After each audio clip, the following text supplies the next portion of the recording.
Good morning student. तो पाठ को वीडियो को आगे बढ़ाती हूँ मैं, और आज हम लोग पृष्ठ 90 पढ़ेंगे। तो आप निकालिए पृष्ठ 90 में बता देती हूँ कहाँ से कहाँ तक पढ़ा के समझाऊंगी।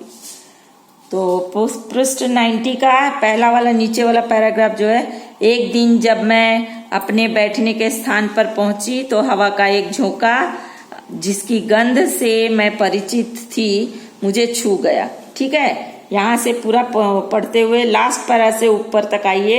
सुनंदा से कहो कि वह ऐसी अफवाहें न फैलाए। इतना तक मैं आपको समझाऊंगी। ठीक है, तो आप पुस्तक देखते जाइए, मैं आपको समझाते जा रही हूँ।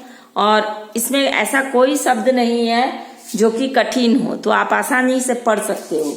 कम से कम वीडियो सुनने से पहले 3 बार आप रीडिंग करना, फिर वीडियो सुनना। ठीक है, तो इसमें से हमें 4 ऐसे नए शब्द मिले हैं शब्दार्थ के लिए।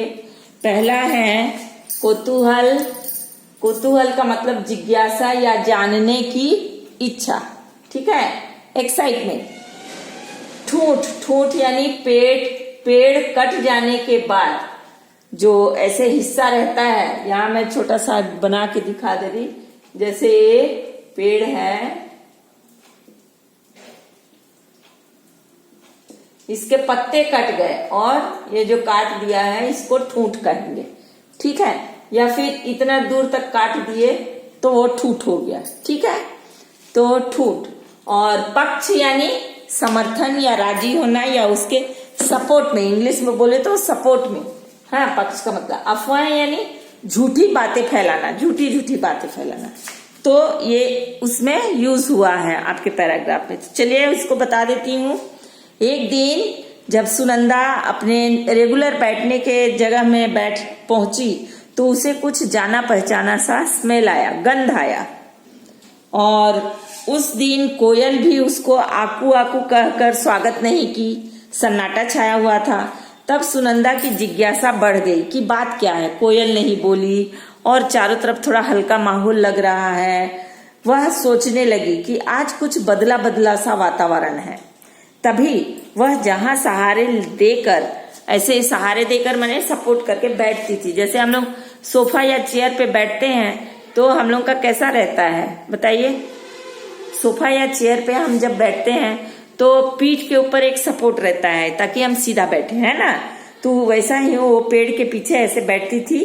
तो जहां सहारा दे के बैठती थी वहां जब बैठने गई तो पता चला कि वहां से पेड़ ही गायब है, मतलब ऐसे झटका से गिरने जैसे हो गई। ठीक है, और पेड़ के जगह पर ठूठ खड़ा है।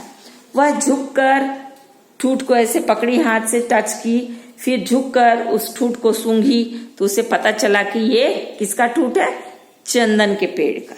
ठीक है, अब वह एक पत्थर उठाकर उस ठूठ के भीतरी भाग में ऐसे से रगड़ी तो उसमें से भी वही चंदन का स्मेल ही आया।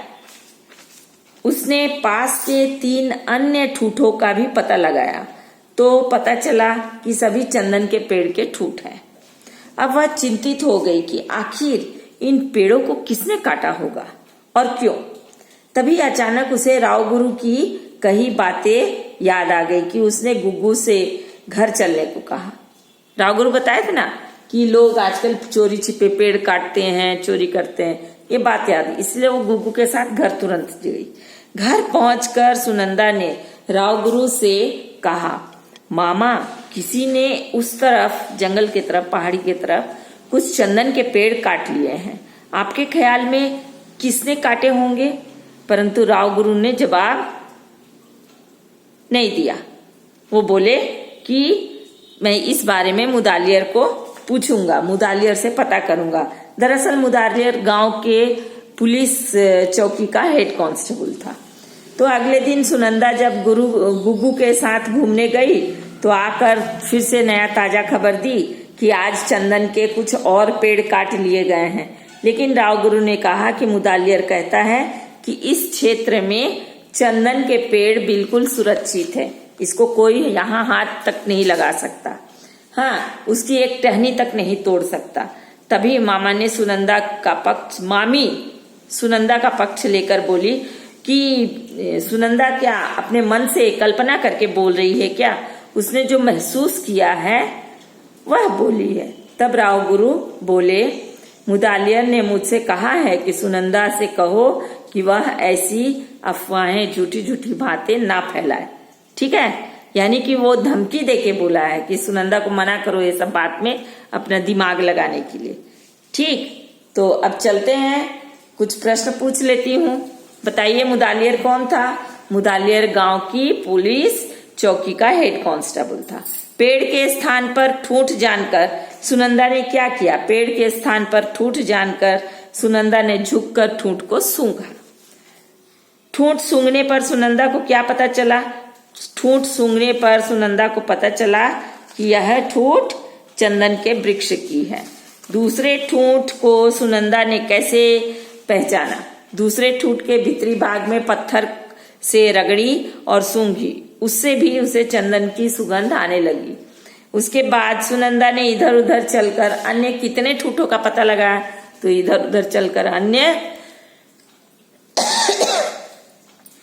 3 वृक्षों का पता लगाया, यानी ठूंठों का 3 और है। ठूंठों का पता लगाने के बाद सुनंदा ने क्या सोचा और क्या किया? ठूंठों का पता लगाने के बाद सुनंदा सोचने लगी कि इन पेड़ों को किसने काटा होगा और क्यों काटा होगा, और इस खबर को अपने मामा राव गुरु से बताने के लिए वह जल्दी जल्दी गुग्गू के साथ फिर घर वापस भागी। सुनंदा ने घर लौटकर राव गुरु को क्या जानकारी दी? सुनंदा ने घर लौटकर राव गुरु को यह जानकारी दी कि किसी ने कुछ चंदन के पेड़ और काट लिए हैं। मुदालियर ने राव गुरु को सुनंदा से क्या कहने को मना किया था?